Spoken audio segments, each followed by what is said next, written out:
နာခံကောင်းမှုကြောင့်အတိတ်ကောင်းမှုကြောင့်လူဖြစ်လာပြန်တော့လေတတိဘဝကိုရောက်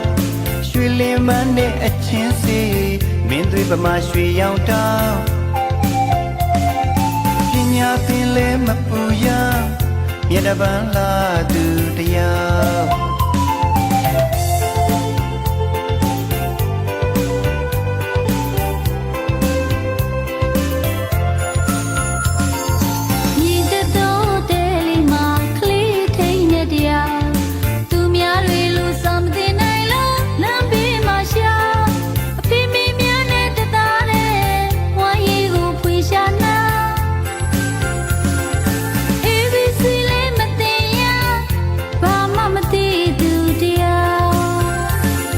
ကရုဏာမျက်ဝန်းများနဲ့ဝိုင်းဝန်းစာနာထား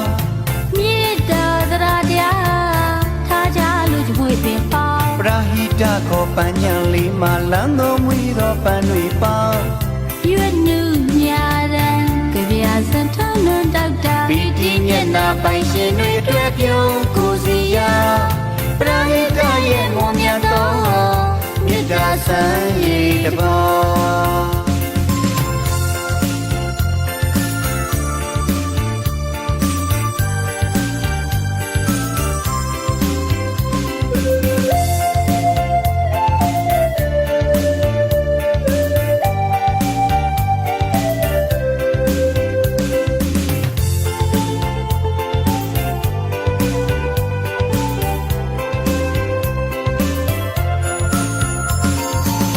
နာခံကောင်းမှုကြောင့်အတိတ်ကောင်းမှုကြောင့်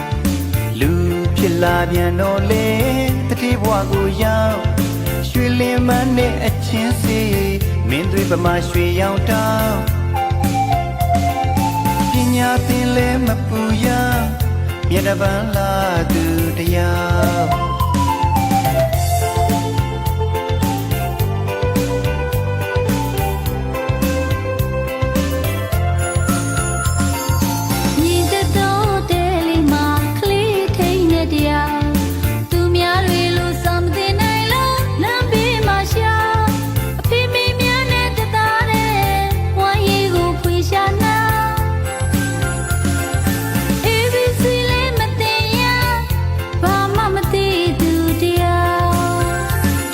ကရုဏာမျက်ဝန်းများနဲ့ဝိုင်းဝန်းစာနာထားမေတ္တာတရားထားကြလို့ကြွေးပင်ပေါင်းပရာဟိတခေါ်ပန်းညံလေးမှလမ်းတော်မူသော